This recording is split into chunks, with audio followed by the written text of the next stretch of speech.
The views, comments, and opinions of the following program do not necessarily reflect those of Morris Media Studios, MorrisMediaLive.com, or its affiliates. Listener discretion is advised.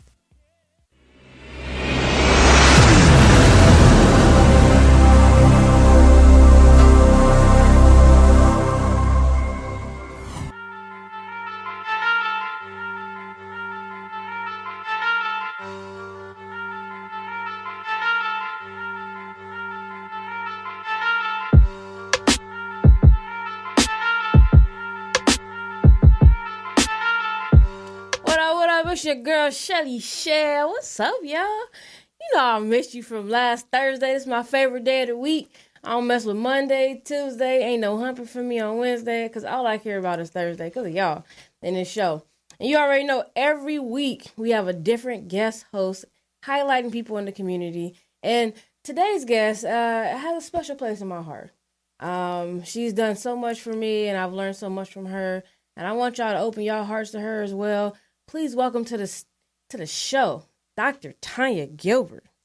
Hello. What's up? How you doing? I'm good. How are you? I'm pretty good. What's going on? So you're a transformational life coach, psychotherapist, spiritual counselor, ordained minister, motivational speaker, mentor, and author, all rolled into one. Yes, ma'am. Man. And there's still a few other things we haven't mentioned, like a mama, a grandmama, a great-grandmama, okay. a sister, all right. The important stuff. Love a mother. You know, friend. Love a mother. Okay. And a mother lover. No. Yeah, right? Watch out now. How's your week been? How you doing? My week has been thick. Oh, you know, okay. It's been thick. You know, thick is a little more than full, but it's good. It's good. Been thick. What did you do?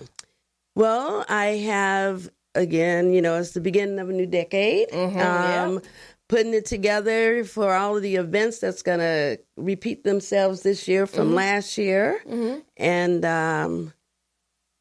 just doing it, waiting to meet y'all, just waiting to meet everybody. Just full of stuff to give and talk and share. Right. You know, so. And you're testing for something right now, right? You trying to... Oh, yeah, don't even mention that. You want me to sit here and have a conversation with you, and now you want to test my stress level. You know, see if you really learned anything from me. Right. I've taught you how to be a coach. Okay. Right? Okay. I don't want to. Don't let me not trigger you then. Yeah, so don't trigger me. Let me just be here with you. It's important to just be right here in this moment. Right. No, testing that's stressful. It's stressful. Yeah. You're going to do good on that, though. Okay. You know what's interesting, what's going on with me right now, and you could relate to this. You had knee surgery as well. Yes. I've been taking care of my nay-nay. You know, everybody got that nay-nay, you know what I'm saying? She's not my blood grandmother, but she's somebody I've known my whole life, and she's had knee surgery. And I think it was really important for me to go through this with her because it teaches you selflessness. Yes. You know, we're at the age right now. I'm 35, y'all. I know what you say. It's true. It's true. I'm not lying. I'm 35, and, you know, our grandparents are older. If you're fortunate enough to have a great grandparent, you know what I mean, you have to step out of your normal routine and step back and take care of them the way they've taken care of you. Or even if they haven't.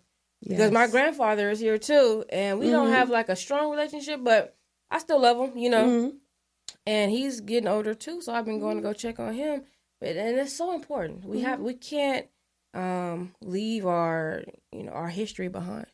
Yeah, that's one of the things that was, you know, because we talk all the time, that draws me to you is that love and that authenticity and that caring, you know, and caring about your elders and the respect that you bring with it.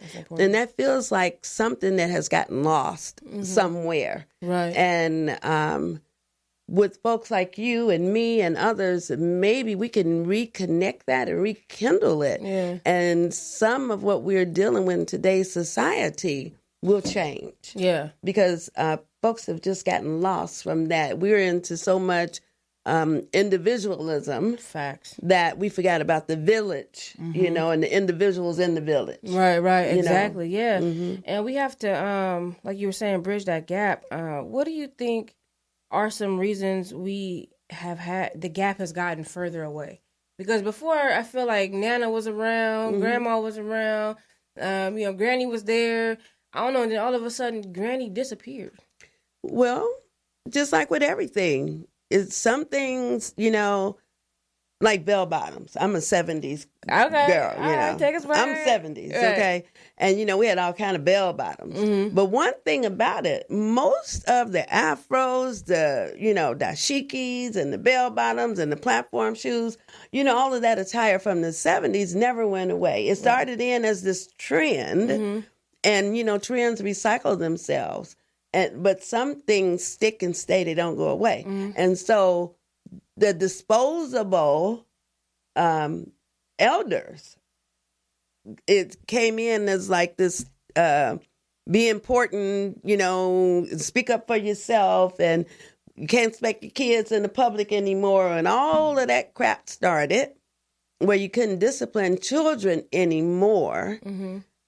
Based on someone else's opinion of discipline, even though I'm going with you, there was some abuse happening. I've been a victim of some of that myself. However, it changed society, and it took away the village. Right. And without the village, there's no need for the elder. Right. No, I do see that. I see that it's sad because they're not disappearing because they're still there. Right. They've just disappeared in our mindset. And we have to, be aware of what's going on. Like, hey, it can't be all about you. People, I feel like it's such a, like you said, an individualistic mindset right now. Like, you gotta go check on Nana. You can't just do it on Thanksgiving and Christmas when you're looking for your present, or you have to all year long, and just incorporate that, because you're going to miss those gems. Like, I'm having the best time. And I'm having the best time right now. Sitting with them and hearing their past stories, things I didn't know. I didn't know my Nene's maiden name. I was like, she said she was calling Social Security. She said her maiden name. I was like, Muir, who are you? Like, I didn't know my grandfather's real name wasn't Maurice. He changed his name. His name was Mark, but he didn't like that because he wanted to be kind of more hardcore, but he really not. And so he changed his name to Maurice. I didn't know Maurice was a more hardcore name back in the day, because that's still a sucker. Anyway, it's just things that how did they get here? How, and you learn them as an individual, and that's something that it teaches you too, because we put these people, our mothers, our fathers, in these roles. This is a mother, this is a father, this is an auntie, this is a grandmother, but you don't take the time to find out who they are as an individual. What's their story? Well, what has happened. See, we used to have a role. And that was your role.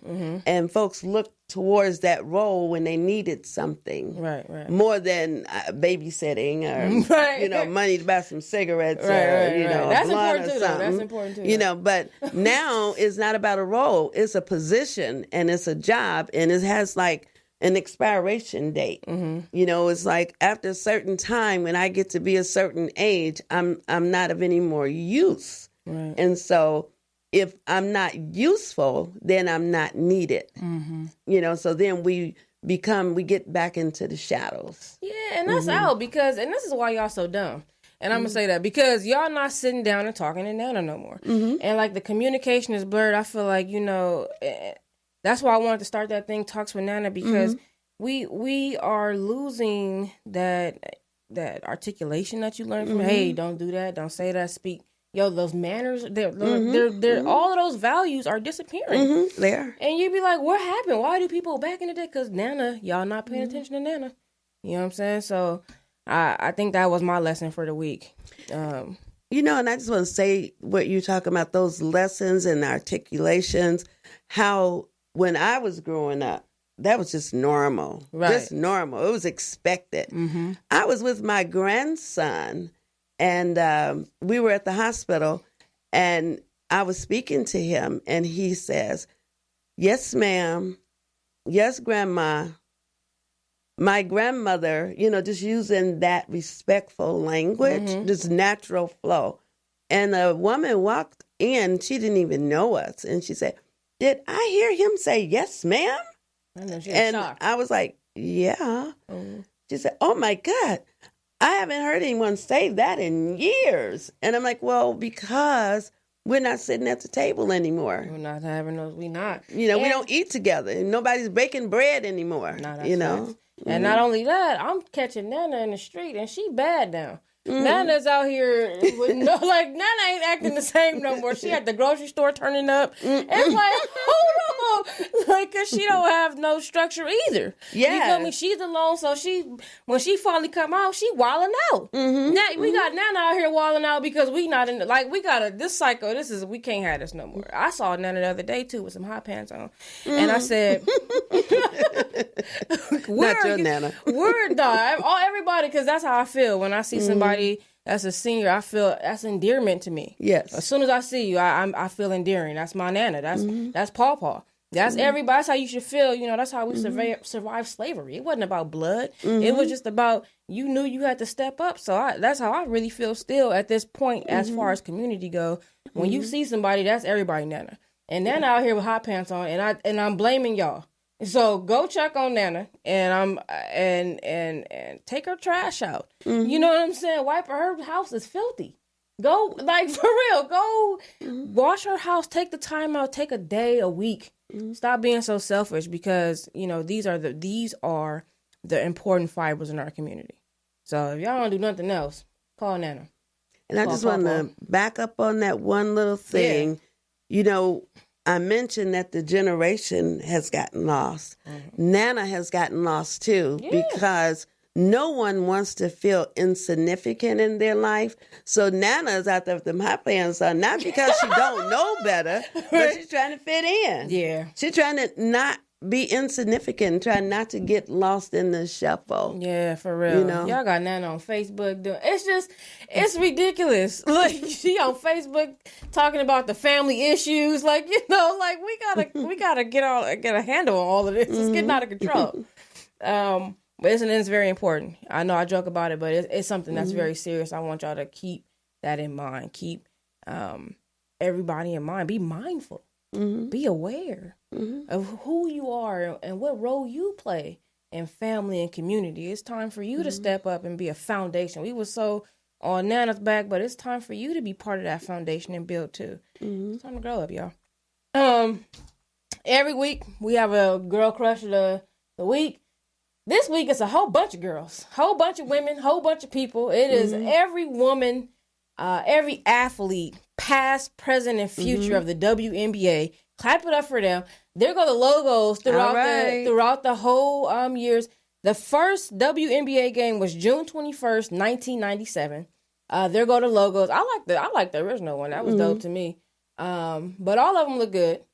So I don't know if y'all heard this right now, but right now the WNBA got a raise.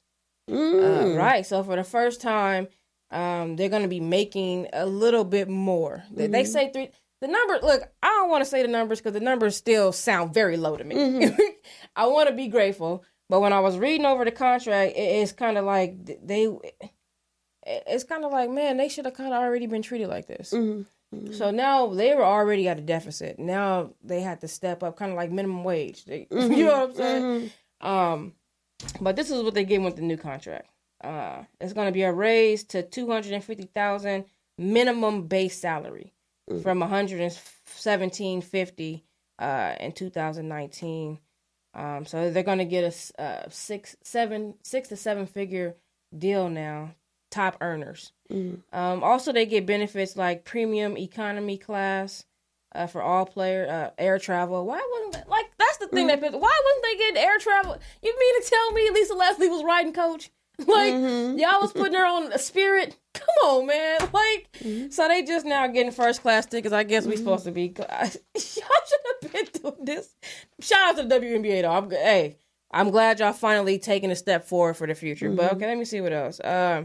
More child support and more liberal free agency system. That has to do with maternity leave. They're giving them maternity leave plus $5,000 interest, $5,000 for each child per year. It also includes this is probably the best thing out of the whole deal. The 50-50 revenue sharing. So they'll be able to own pieces of the WNBA and probably elevate it a little bit more. I would like to see Lisa Leslie as a owner of the LA Sparks, along with me.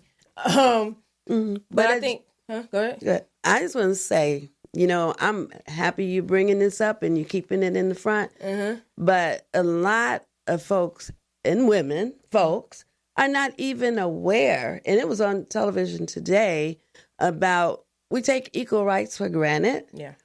We do not have equal rights in every state in the United States yet. Mm-hmm. It was an amendment to some equal rights bill. Yeah. But as of 2020, the start of this decade, it is not a law yet for women to have equal rights. Check out your history. Mm.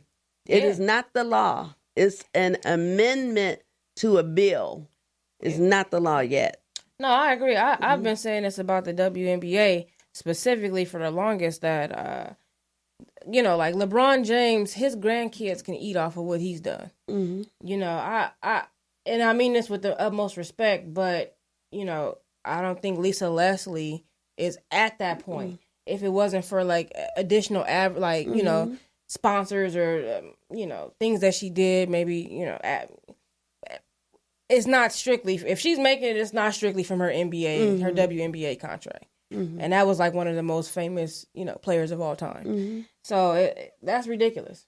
And a lot of times they have to play, overseas all year long just to make ends meet. Yeah. So anyway, shout out to you, WNBA. I would like to see new uniforms. I want to see stand. And another thing, it's not just the WNBA. It's us too. We don't show up for them either. Mm-hmm. That should be a girls' night out or something. Mm-hmm. Go see your homegirl play. Why aren't we in the stands? Mm-hmm. That's weird to me. Why don't we have jerseys of, I don't even know. It's me too. I don't even know who's playing. Was Brittany Gardner still in there? I don't even know what's going on. You know what I'm saying? Because I am an example of how we are supporting the WNBA. We know we should, but we're not. Mm-hmm. So that's got to change too. I love y'all. I'm not coming for y'all. I'm not coming for y'all. Also, what's going on? Oh, Long Beach Pride is coming up. This is one of the biggest prides in LA next to LA Pride. They changed their logo. There's the logo. It's now called Long Beach Pride. It's no longer called Long Beach Lesbian and Gay Pride. They dropped that new logo, and their mission statement to launch in 2020 is that they did this because they wanted to reflect a more inclusive and embracing system of the LGBTQ plus sign community as a whole and its allies through the simple yet universal message of having just pride in ourselves and each other. Yeah. So just simple pride now. It's just pride, because that's pretty what it's already been. What was pride like for you? Because you was at the no disrespect. You can age me. Okay. It's okay, y'all. Because it's not an age. This is an accolade. You know what I'm saying? You were there at the beginning of some of the prides. What was that like? Well, pride now is commercials.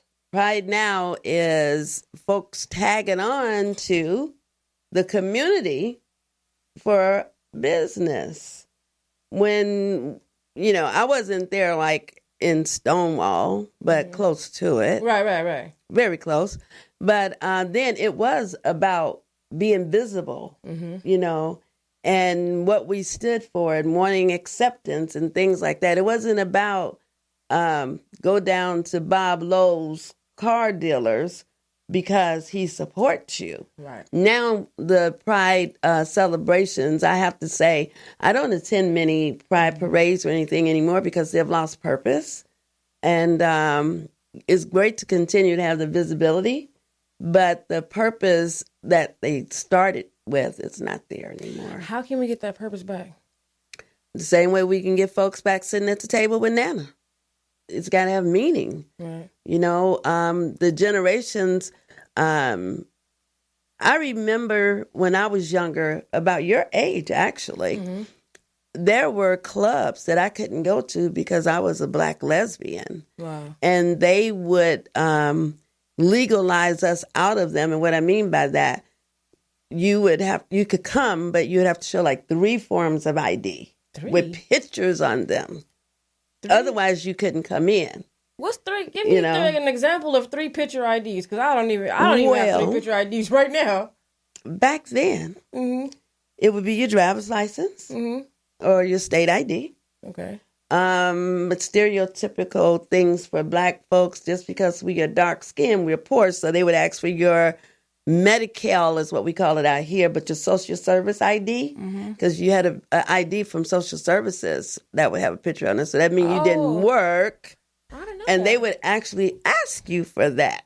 It didn't matter if you had a job. They just made the assumption. And then whatever, it might be your work ID. But they would ask for 3 picture IDs. So that would keep us out of these entertainment institutions, as being people of color. So things are just different now than, folks take things for granted.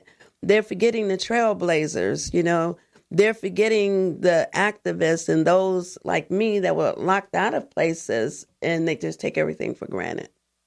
So I don't know. Right. You got to find meaning. Find the meaning. Yeah, because I do notice that it's not necessarily 100% for the community. And when I say that, I say like some of these prides don't even book LGBT artists. Right. And you're like, I believe there's enough of them to have somebody here. Like, I'm pretty sure somebody's available to be here for this.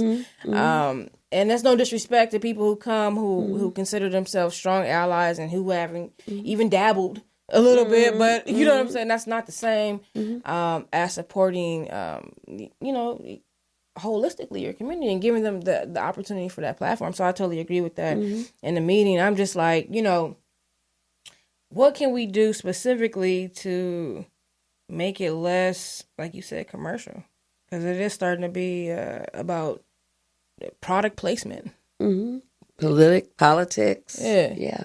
It's not about those restaurants are marking up that are not even gay owned. They're marking up the prices maybe 3 times sometimes. Beer is like $25 out there. They're like, what is like?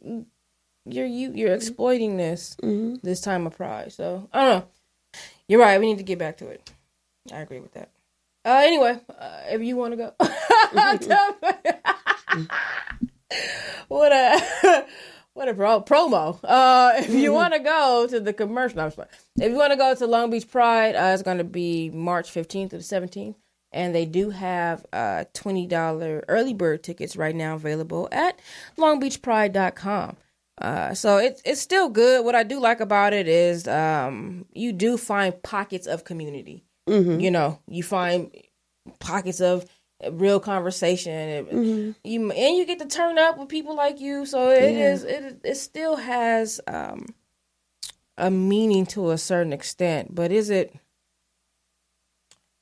still servicing the community? Is the question.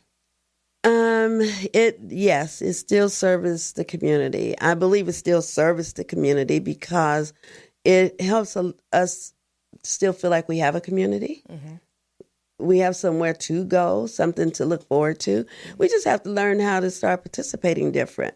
Yeah. I mean, I'm planning on participating in some form in Pride this year with Long Beach, with LA, with West Hollywood. I don't know exactly what I'll be doing, but I want to do something to create more visibility for mental health because mental health in the LGBT, plus queer community is just not the same. We have the same issues, but they are not addressed the same. Correct. So there needs to be more presence of that, and that's going to be my goal. Yeah. Well, and Compton has their second annual Pride. Yeah. It was that first try Compton as well because they need some visibility. It was a nice. I enjoyed Compton Pride last year, so then you might get into Compton Pride as well. Check that out. We're gonna take a break and come back and get to know everybody's auntie, Dr. Tanya Gilbert. We'll be right back. Okay.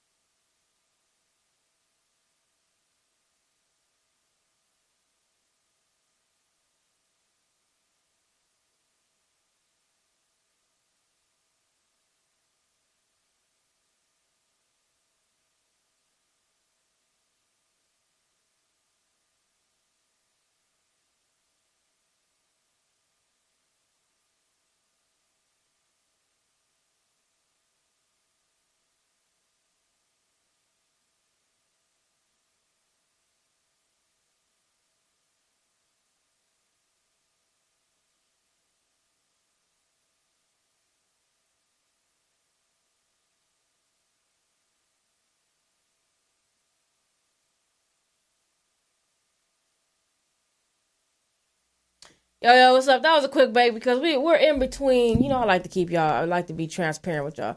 We're in between theme songs. So I can't play the Internet Girl anymore. So, hey, here's a chance. If you're watching, send me in some theme songs for LesTalk Radio. And you might get chosen. I'm looking for some theme songs. Send me in. Also, we got a raffle going on right now. Okay, we giving away one of the Decade of Legends. Can you play that video for me, Poetess? I want to say thank you to everybody that participated. And, the raffle. Shout out to DJ Pete Nasty for buying a calendar and supporting and donating it. This is where this first raffle is coming from. We are raising money for 5 nonprofit organizations.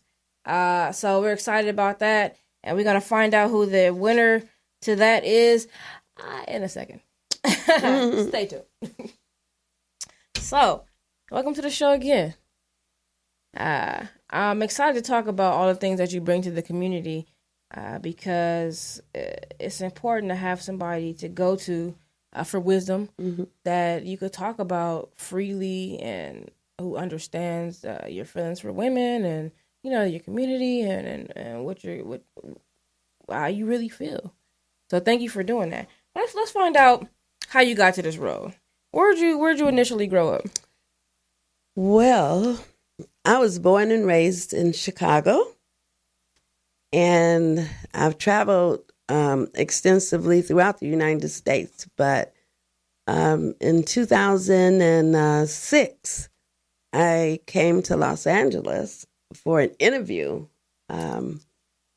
And for some reason, all of my fears that I'd heard about Los Angeles, they were just not true. None of that was true. Right.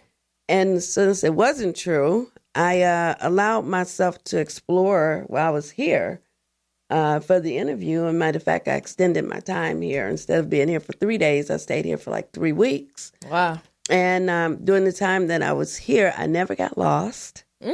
Ever. I've always known the grid of the city like I was supposed to be here. Wow. So I knew from that point I would be back, and I did. I went traveling, and I came back, and I've been here since. And what was the interview for? I'm so intrigued. Well, I have always been a person, I grew up with Nana saying, you do as I say and not as I do. So it was always my mission to change that around. And so I wanted to lead by example, and I do that today. And I have folks in my family as well as other people in my circle that feel like at a certain point in life it's too late. And I am a firm believer it's never too late to embark on anything you want to do. No, facts, right. And so I decided at the age of, the young age of 48, okay. I would go back to school. I see what you did there. To get my doctorate degree.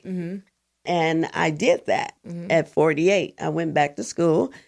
And during that time, I got 2 master's degrees and a doctorate degree. And I completed all in under 5 years. And so I was here for my residency. Oh, that's what the interview was for? Yeah, for placement. Oh, okay, cool. To practice on folks. I'll practice on folks. That's what y'all doing in that medical. Y'all is definitely practicing on us out there. No, So Chi-Town. I have people that are from Chi-Town. I told you my uncle has a street named after him out there. What was one of your fondest memories in Chi-Town? Because Chicago, the people in Chicago are so interesting. I mean, the Chicago stories are so interesting. The family foundation is so unique. It is. It's very unique. What was one of your fondest memories in Chicago? Okay, I'm going to give you one of my fondest childhood memories from Chicago. It was the Wahoo Man. All y'all from Chicago know about the Wahoo Man on WVON radio station. Okay. You know, you remember this thing about Orson Welles back in the day and how he used to talk? The Wahoo Man was like that, but it was on the black radio station. Okay. So we all believed that it was a Wahoo Man. Matter of fact, nobody had ever seen him, but we knew it was a Wahoo Man. I had to go empty the garbage because I wasn't obedient and empty it early in the daytime. Right. So my grandmother was one of those grandmothers you have to do what you know, she didn't give you any slack. So I had to go empty the garbage, and I had just finished listening about the darn Wahoo Man on the radio. How old were you? Oh, man. I think I had to be about 10. Okay, all right. Okay? All I can say is this. I did take the garbage out, but they couldn't go out the front door of our house again for a very long time because I seen the Wahoo Man in the alley. You saw the Wahoo Man? Oh, yeah. Look, the Wahoo Man was like the Wolf Man. Right. It was a combination of Wolf Man, Jack, and some type of detective. He had on a trench coat with a hat and fur coming out, and the eyes was lit up, but he was out there waiting on me when I took the garbage out. And I threw the garbage at the Wahoo Man, and I ran back into the house. I closed that door so hard. It vibrated. We lived in a 2-story building. It vibrated, and they could not open that door again for like months. I don't know what I shook loose. Now I live in L.A. I created my own earthquake. It shifted the structure. Oh, man, that's hilarious. Okay. That's funny because you know what? Fear give you strength that you didn't even know you had fear. Fear will make you so strong and fast. It's ridiculous. That's hilarious. So that I will always remember the Wahoo Man. That's funny. And that door. Always. The Wahoo Man. Scaring kids. That sounds like a Wahoo Man. Okay, so he was running from the Wahoo Man. You closed up the door, so y'all was backdooring it for a while. I think when we moved, they still couldn't open that door. But we left that place. We couldn't get that door open. That's funny. So, you grew up with your grandmother. Yes. And your aunties. Yeah, I grew up with my grandmother and my aunt. I lost my parents at a very, very young age. And so I've always been an adult. You know, even when they, I was the bad kid. Right. I know y'all don't believe I was ever bad, but I was really, really trouble because I was curious. Right. And that's what has always driven my career, my curiosity. Right. So I had this, what I have now, I've had it since I was a child. Right. You know, and had a lot of mouth too. Okay. Then I talked back a lot. And, but it wasn't sassing. It was questioning. Okay. I needed answers. You couldn't tell me just do something. You had to tell me why I needed to do that. Yeah, that why. But why? Okay, that was sassing. I don't know. I don't know if you know what sassing is, but that's I was building my critical thinking skills. Okay. You sassing right now. Okay, so you had a strong curiosity. That's really I think that a lot of leaders have that. You're curious, and that's why you end up finding the place that nobody else has went yet. When you became curious about women, what was that like coming out at that time to your family? Okay, well, see, that was different too. I knew, again, I was real curious in my mind. I had a friend, I'm going to just say her name was V, and we were in grammar school, and come to think of it, before her, it was another one. Her name started with V too. Matter of fact, they had the same name. I'm going to have to check that out. But anyway. Same name with a V, huh? Yeah. I knew then I was real protective of my girlfriends, just like homie girls that I hung out with. And it was just something unnatural about it. But I didn't understand it, And I just was not interested in the boys. But, one girl I really liked, the V girl. I think I was about 8 then. That was V1 or V2? That was V1. Okay. And I would pretend like I liked her cousin, this boy, just so I could go down there so I can get to her and we could play doctor in the house and rock teacher. And the kids don't even play those kind of games anymore. Wait, what's rock teacher? Oh, rock teacher, we'd be on the back porch and see, you make sure you give the one you like the easy answers so they could, move up with the answers and you get them to the top by themselves. Oh, Oh, that sounds like High Go and Get It, like the old. Yeah. we evolved that to High Go and Get It. Is that what it is? Yeah, that's what we did with so, that. Yeah, we used to play, that was rock teacher. You just ask questions, and whoever got it right get to move up the next step and the next step, the next step, So and at the top of the step, y'all was kissing. That's right. That's what I'm talking about. Yeah, so yeah. So that was with V1, and then I had V2 when I was in, I think, about 7th or 8th grade.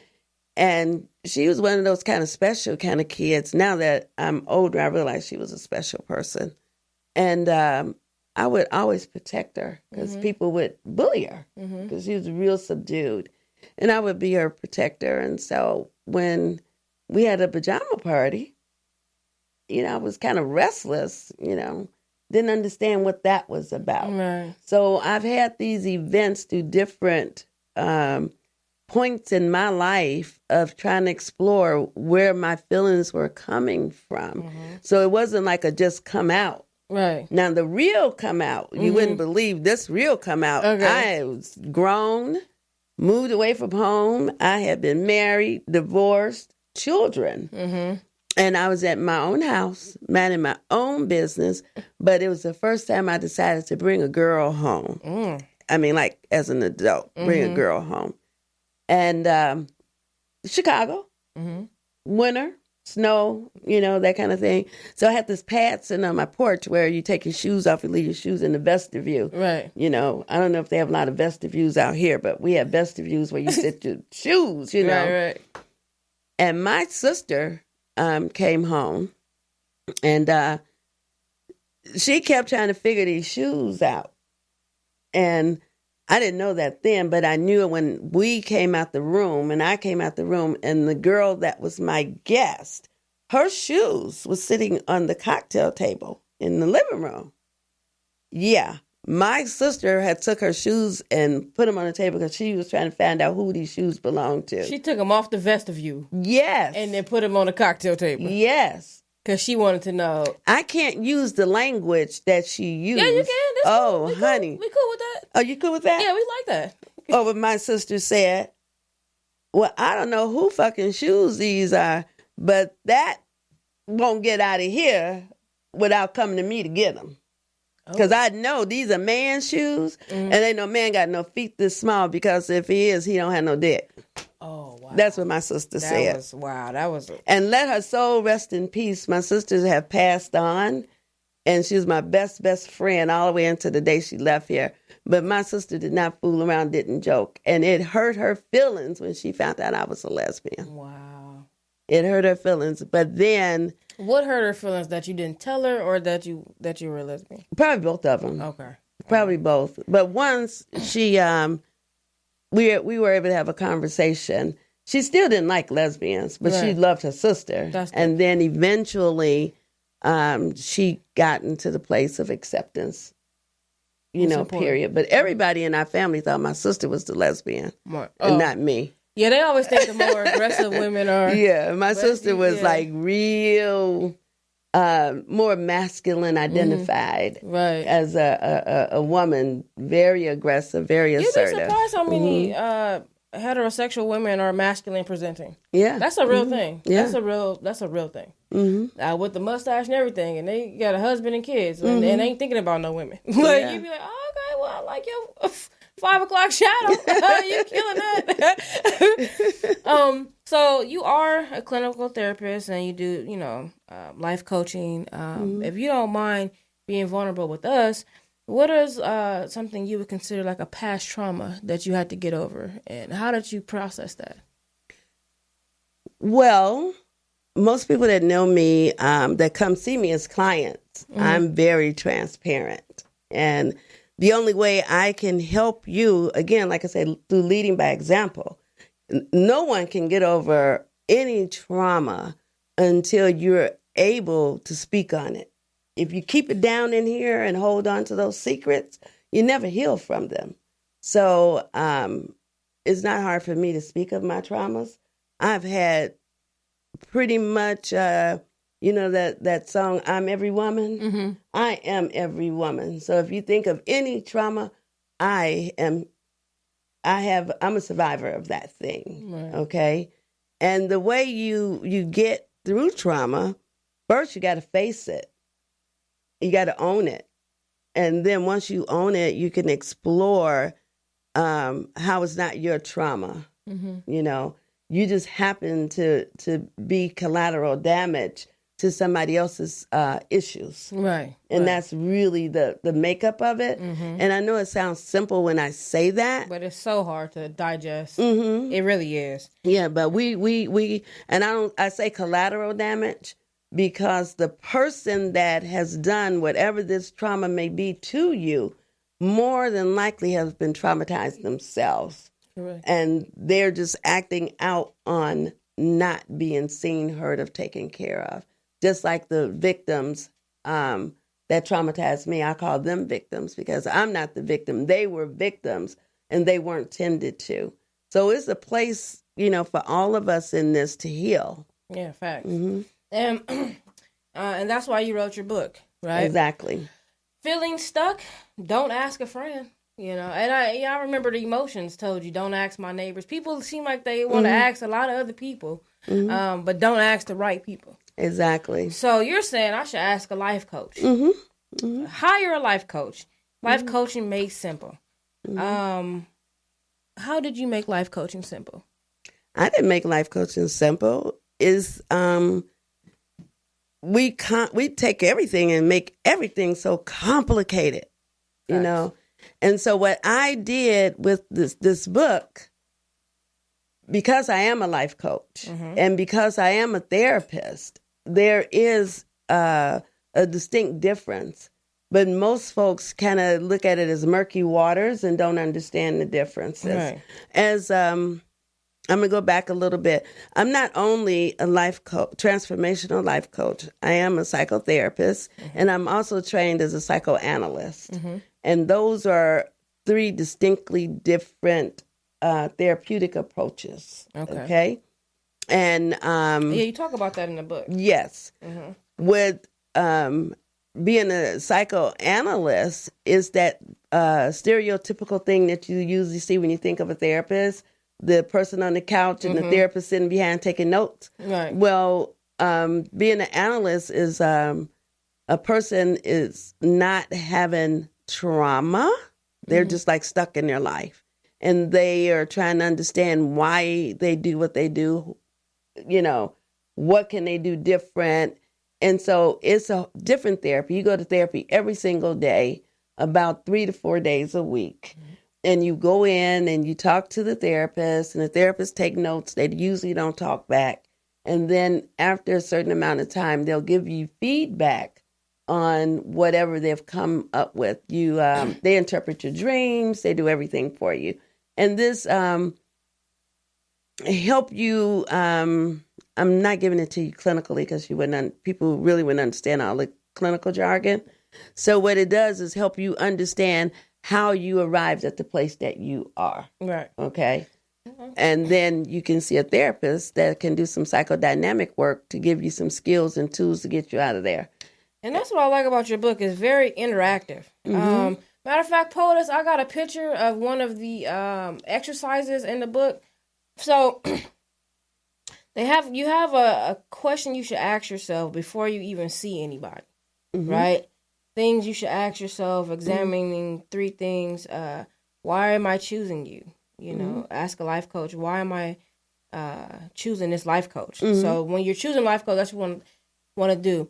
Before that, this is an exercise you do before you start your sessions. I want to do this exercise. If y'all watching that, y'all could take those notes down and do it with us at home and see what you get. I would like you to do it with me as well. So you get to... I'm going to psychoanalyze you, and you're going to psychoanalyze me. We're going to do this quickly, though.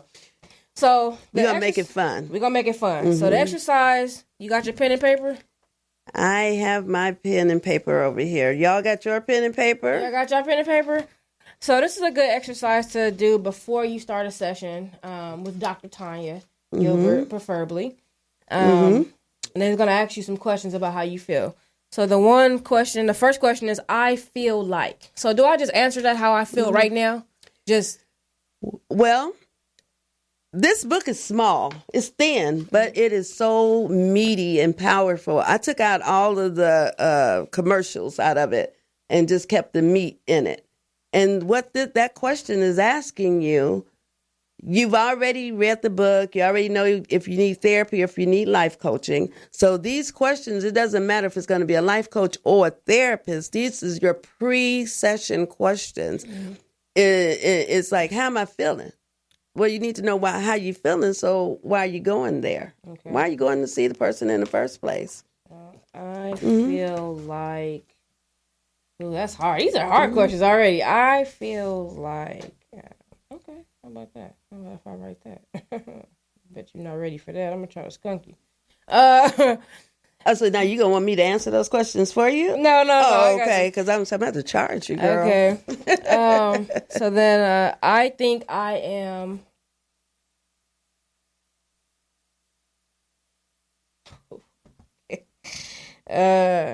I cannot. I can't change. Shout out to London B with that one. I can't change. I cannot. There we go. Yeah, this is it. I'm writing my questions too. Okay, I want you to. I will. That's a powerful one. I am is one of the most powerful things you could tell yourself. Mm-hmm.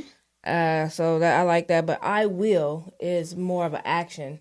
I like that. I will. Okay, I hope y'all writing that at home. Okay, and the last one, I believe.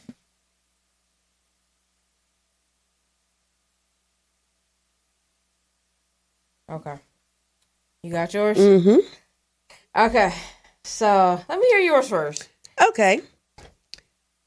On question 1, let me look in your book here. Mm-hmm. I feel like, and see, I'm answering this from the perspective of the therapist that's sitting in the room with that person. I feel anxious because most people that come and see a therapist or a coach is feeling anxious about something. You feeling anxious, or you feeling sad, or you feeling something? Yeah. Okay. I said I feel like changing. Okay. That's another great answer. Okay. I feel like changing. Mm-hmm. Okay. So then as a therapist, the therapist will be able to say, changing what? Okay. See? Okay. I think I am. For me, I said depressed. Okay. You know, people have a feeling about, a thought about what they're feeling. Mm-hmm. So I feel like I'm depressed because I'm just too anxious. Okay. Right. That goes hand in hand. Mm-hmm. That makes sense. What did you write? I said, I think I am powerful. Look, I don't need psychotherapy, but look. Wait a minute, now, see. Yeah, I'm not. Oh, we got a caller. Okay, let's see what the caller says. Okay, put your headphones in over there. Put them on. Okay. What's up, caller? Thank you for calling. Welcome to LesTalk Radio. Who's on the line? Yeah, hi. This is Tiffany. How are you guys doing? Hi, Tiffany. How are you? I'm well.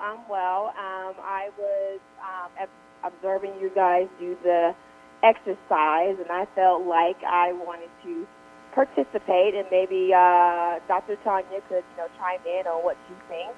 Okay. So forth. All right, sounds good. Which one did you want to do? I feel like, I think I am, I cannot, I will, or I believe. Well, the one reason why I would be interested in seeing a therapist is because sometimes I feel like I'm just too damn clingy in relationships. Wow, okay. And,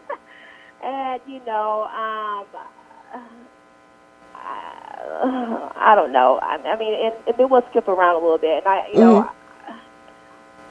I believe that there is someone out there for me. I recently got out of a relationship, and I was in a relationship with a man, and now I'm starting a new relationship with a woman, and I'm just trying to find myself. And so it's just, I don't know, it's just hard because I feel like I said, I can be a little bit clingy with with either one. And I'm just, I'm trying to figure out a way to just, be comfortable in my own skin, kind of like let go and not be so, damn emotionally attached to these people once I get involved with them. Okay. So you're saying that you feel like you're clinging.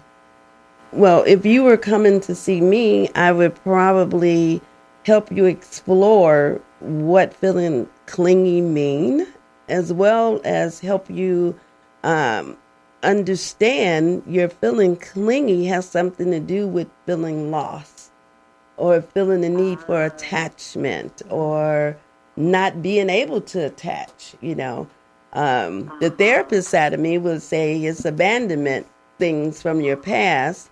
The coach side of me would say, what is it that's going on with you right now that you feel like you need to be in the presence of someone for extended periods? Or what is it about your self-esteem that make you feel like if you're not with that person, you're going to lose them? Wow. So I can answer that from a therapist perspective and or from a life coaching perspective because the answers are different. Wow, that's amazing. Look, thank you so much, Tiffany, for calling in. If somebody wants to, I got a question over here for that too. Thank you again, Tiffany, for calling in. Thank you. Thank if somebody wants to do a one-on-one with you, how do they get in contact with you? How can they have this session? And somebody said, do you take Blue Shield? They trying to get sessions. Do you? So what you taking? What can we coins? Do you take coins? Or is there a barter system going on? I do some of all of it. Okay. I do. There are certain insurances that I do take. Okay. I do accept cash, of course, and you can contact me at 1-844 Dr. Tanya 1-844. I'm gonna write it in the comments, but y'all listen on YouTube. Get a pen and paper. Say it again. Okay, 1-844 Dr. Tanya, just like it sounds. 1-844 DRTANYA. And when you call, I may answer the phone or you may get a voice message, but you can always follow the prompts and I will return your call. And also, that's Dr. Tanya on all platforms. You can catch her on IG, Facebook, Twitter, YouTube as Dr. Tanya Gilbert. So if y'all want a session, make sure y'all check that out. We're going to skip ahead to your events and the things that you put on and other ways people can contact you and meet you. One thing that you do that I really love, we did this together, was the Mirror Image Award. That was amazing because we don't celebrate, we don't have an award system, specifically for people of color, queer people of color, and or just Black people, period, in a local setting. So you did that. Last year was the first Image Awards. It was amazing. It was beautiful. Briefly, what was your motivation behind that? Well, my motivation behind the awards was a little bit of feeling overlooked myself. Everybody wants to be celebrated. Yes. Now I don't do the things I do for the motivation for somebody to pat me on the back and say, oh, great job, you did that. Right. But everyone likes to be celebrated. And I always watch award shows and it's like the same people get the same awards over and over again. And these people are, usually people in the industry, people doing things on large platforms that do make a difference. But to me, what make the biggest difference is people in the community at the grassroots level. The people like you, the people like me, the people that's calling and watching this show, the folks that just gave somebody a dollar, they don't have a lot. But when you don't have anything and you giving something, that's love. And I think you should be celebrated for that. I think you should be recognized for that. I agree. And that's reason why I did it. And it was beautiful. We recognized a whole host of folks that were doing so many different things in the community. You also have a women's health symposium that tackles health issues that are not commercially talked about, things that specifically target overlooked demographics, Black and queer.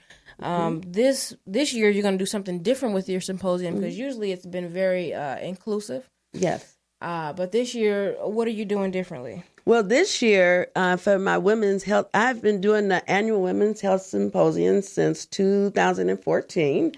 Awesome. I had it to correspond with Mental Health Month, which is in May, and is Women's Health also in May. Mm-hmm. And so this year, I'm going to focus on queer women. Okay. And the reason for that is I haven't been able to find anything specific for queer women's health. Mm-hmm. And although women's health is pretty much the same, when it comes to queer women, it's different.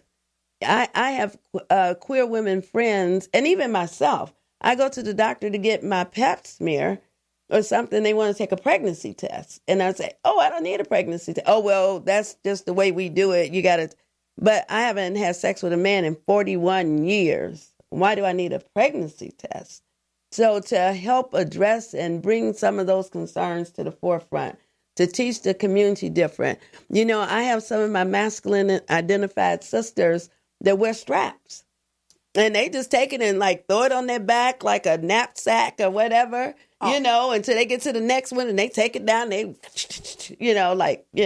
and they're not cleaning these things, not only using them for the other person, they're not cleaning them for themselves. They're carrying all kind of germs and bacteria that they're putting back onto their own body.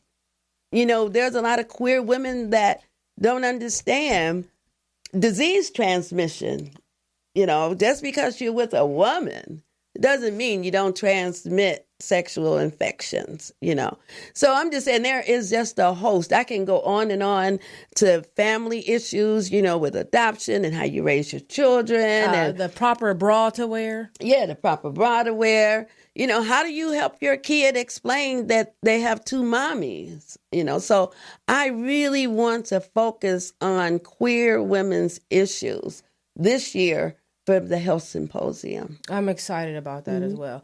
And another way people can get with you, which is probably the most intimate, is critical conversations with Dr. Tanya.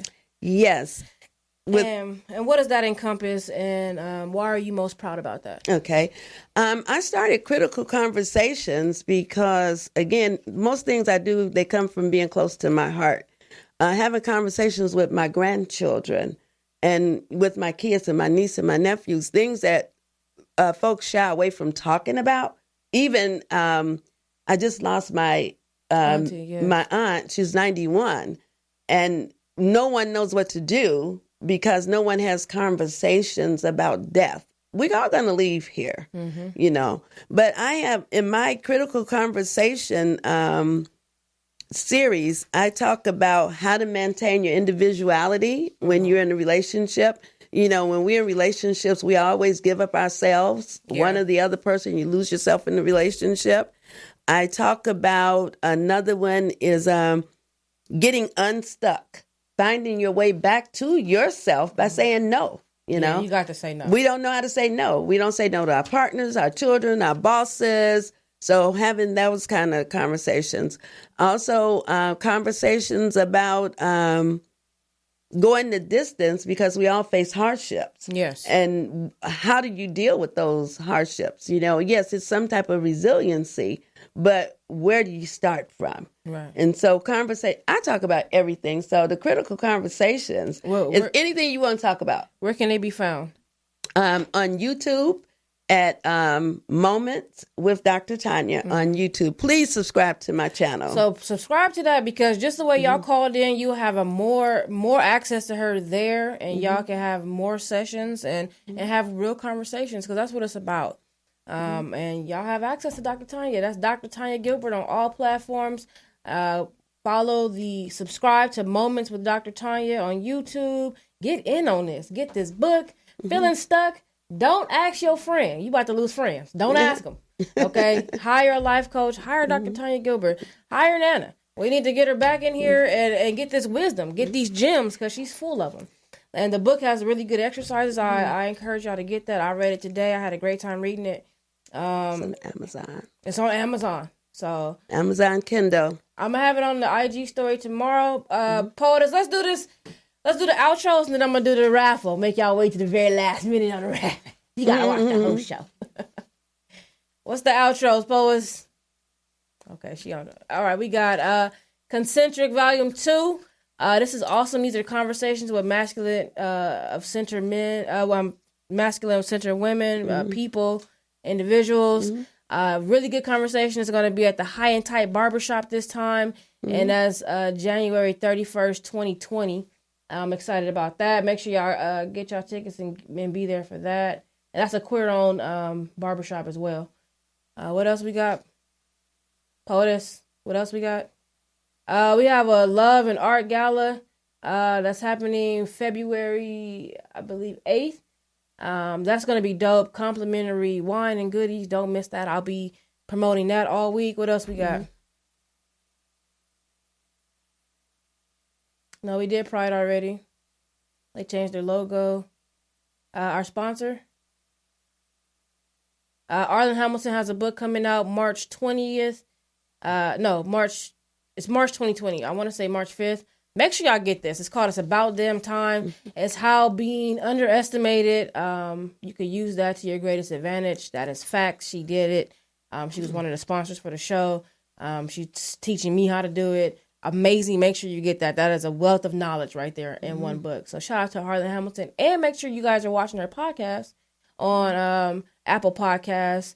It's called Your First Million. All right, let's do this raffle. I'm going to let you pick it out. We're going to find out who is the winner of the Decade of Legends calendar. This calendar is raising money for 5 different non-profit art organizations that are Black and queer ran.